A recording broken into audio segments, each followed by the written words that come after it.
नदीम अफजल चंद साहब ने ये कहा है कि हम अभी तक एक्शन इसलिए नहीं ले सके जिन लोगों ने गलत फिगर्स दी या जिनकी गलतियों की वजह से रोज़ बरोज़ महंगाई बढ़ रही है, उनके खिलाफ एक्शन इसलिए नहीं हुआ कि हम कमज़ोर हैं। अब इनसे तो मैं पूछूंगा कमज़ोरी की वजूहात, लेकिन सईद गनी साहब, क्या आप इत्तेफाक करेंगे नदीम अफजल चंद साहब से कि इन्होंने पॉलिटिकल क्लास कि इन्होंने इतराफ़ कर लिया कि हम कमजोर हैं? पॉलिटिकल क्लास, हम का मतलब है पॉलिटिकल क्लास। चले आप सिर्फ हमारी गवर्नमेंट को आप ये इतराफ़ करेंगे कि पॉलिटिकल क्लास कमजोर है? देखिए, मैं थोड़ा सा करेक्ट कर दूं। नदीम अफजल चंद साहब ने जो बात कही ना कि जी पता नहीं NARC कहाँ था, PRC कहाँ था और चीज़ें ठीक नहीं हुई, तो इनको मुझसे ज़्यादा याद होगा, इसलिए कि 2008 में मैं MNA नहीं था, मेरे ये दोस्त जो हैं वो MNA भी थे और उस वक्त हुकूमत में भी शामिल थे, PSC के बाद में चेयरमैन भी बने। उस दौर में जब हुकूमत हमारी आई थी तो गंदम का बहरान उस वक्त भी था, लेकिन जब पीपल्स पार्टी की हुकूमत ख़त्म हुई तो गंदम हमारे पास वाफिर मिकदार में पैदा हो रही थी। हमने गंदम की सपोर्ट प्राइस बढ़ाई थी, तो उस वक्त की हुकूमत ने काफ़ी कुछ काम किया था। तो ये कहना कि जी पहले कुछ नहीं हुआ इसलिए कुछ नहीं सकता, नीयत हो, अगर नीयत हो, विल हो, आप सही फैसले करें तो चीज़ें ठीक हो सकती हैं। दूसरी बात यह है अभी उन्होंने सिंध की बात की गई, जी सिंध के अंदर बहरान क्यों है? मेरे साहब, सूबा सिंध में जितनी गंदम की हमें ज़रूरत है उतनी गंदम हम पैदा नहीं करते, हमारे कम पैदा होती है। सूबा पंजाब में गंदम ज़्यादा पैदा होती है, अपनी ज़रूरत भी पूरी करता है, बाकी मुल्क के सूबों को भी फराहम करता है। इस साल जो मुल्क में गंदम पैदा हुई है तकरीबन 26 मिलियन टन के करीब, या शायद थोड़ी आगे पीछे है। 76% गंदम जो है वो पंजाब में पैदा हुई, 76%।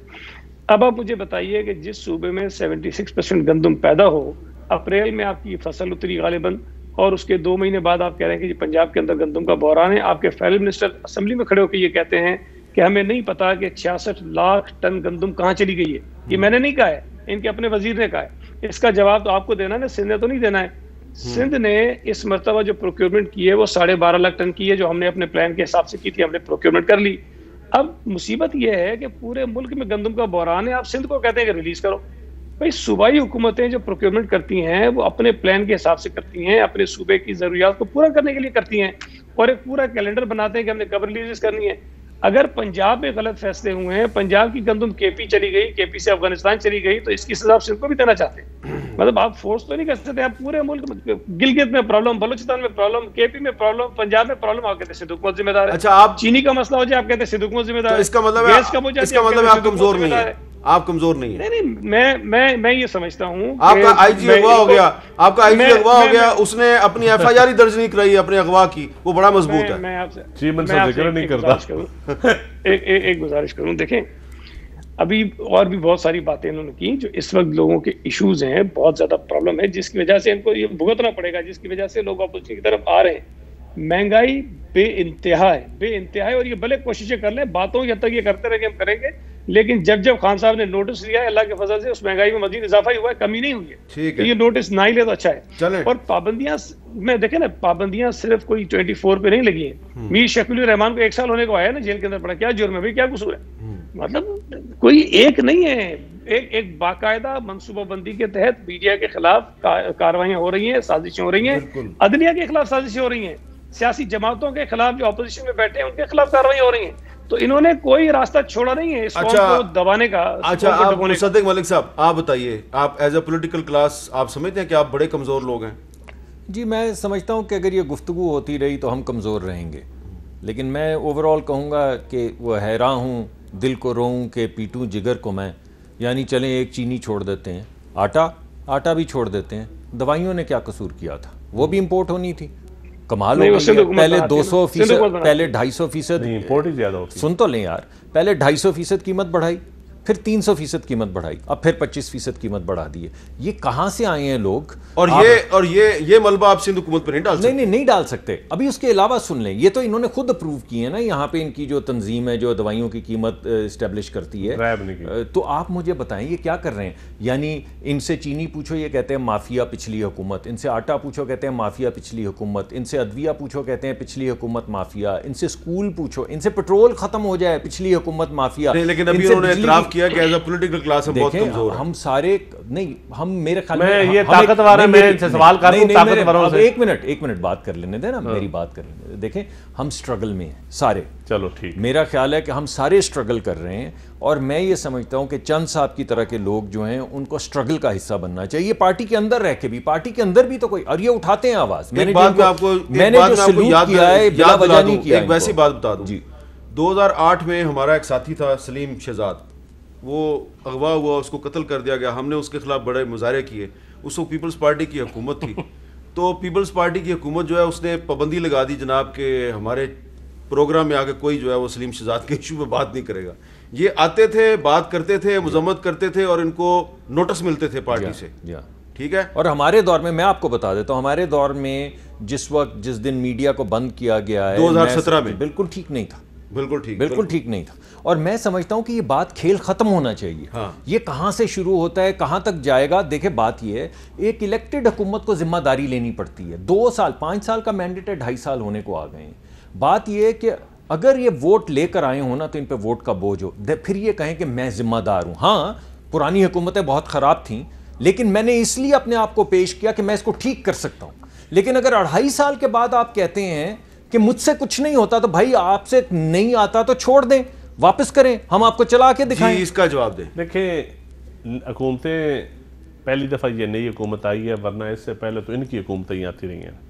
और इस हुकूमत को भी जिस तरह इन्होंने 7-8 वोट, कोलिशन गवर्नमेंट है, सूबों में भी और मरकज में, बड़े सूबे में भी 5 वोट, ये भी एक मिक्स अचार हुकूमत है। देखें, थिन मेजॉरिटी में और 2/3 मेजॉरिटी में बड़ा फ़र्क होता है। इनको 2/3 मेजॉरिटी मिलती रही है और इफ्तिखार मोहम्मद चौधरी भी साथ मिलता रहा है।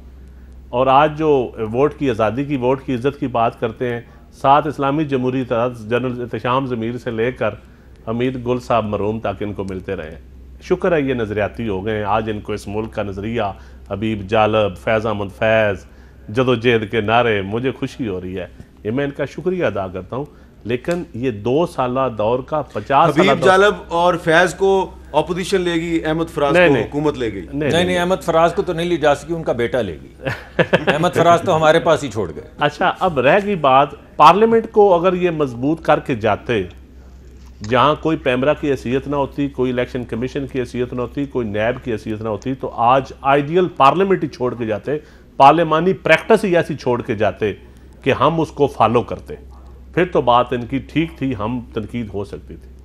जहां आप ऐसे ही लेगेसी छोड़ के गए हो, ऐसी बाकियात छोड़ के गए हो, जो ज़ियाउल हक की बाकियात से शुरू हो के आपके अमीरुल मोमिनीन बनने तक का सफ़र जो है, तो सदक भाई फिर एक इंटेलेक्चुअल बहस छड़े, अपनी गलतियां तस्लीम करें, तस्लीम करके आगे राह दिखाएं कि हम अपोजिशन है, वो आपसे तावन करते हैं, हम कहें कि जी ठीक है, हमसे 2 सालों में ये गलतियां हुई, हमें रिफॉर्म की तरफ जाना चाहिए तेज़ी के साथ। अवाम मुश्किल में है, और अवाम की मुश्किल में ये आपको बता दूं कि सिर्फ पीटीआई वहां नहीं रगड़ा खाएगी। जब अवाम मुश्किल में आएगी तो हजूम लीडरशिप ढूंढेगा, हजूम फिर जिम्मेदार भी ढूंढेगा, और जिम्मेदार अशराफिया होगी, एलीट क्लास होगी। हजूम से तो हमें डरा नहीं, उस हजूम में फिर मैं ये बता दूं, आज का वाकया बता रहा हूं, उसी की बात करने लगा। चलो फिर वोट से हजूम आज भी लीडर ढूंढ रहा था। मेरी बात सुनिए, अगर नहीं, आमद मीर भाई, ये मैं लाइव, मैं आपके प्रोग्राम में कह रहा हूं, ये जो अशराफिया है, खा किसी भी पार्टी के अशराफिया है, अगर इन्होंने ये जाती, ये इस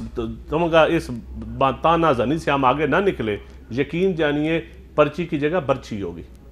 पर्ची की जगह बर्ची। ये कहते हैं ना, वोट को इज्जत, वोट की इज्जत। अब हम समझते हैं कि वोट को इज्जत कौन नहीं दे रहा?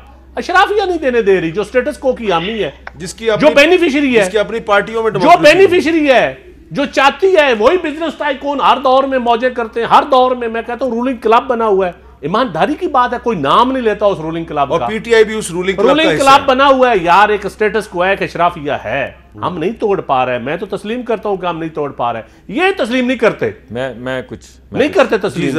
अब मेरा भाई पढ़ा लिखा आदमी है, एक नई राह निकालेगा, मेरे अशराफिया का जवाब देंगे कि अशराफिया को हम एज ए पॉलिटिकल क्लास। सवाल है जी कि पीटीआई, मुस्लिम लीग नून और पीपल्स पार्टी, 3 बड़ी पार्टियां, तीनों में जमहूरियत क्यों नहीं है? देखिए, मुझे पहले ज़रा इनके सवाल का जवाब दे दें। ये टेलीविजन पे भी आके अब हमें बर्ची से डरा रहे हैं। नहीं, मैं नहीं डरा रहा, मैं तो डर रहा हूं आवाम की बर्ची से। लोग बर्ची पे आ जाएंगे जी, मैं भी यही खुदा न खासा आपके गुमान में क्या है? अब आप ब्रेक ले लें।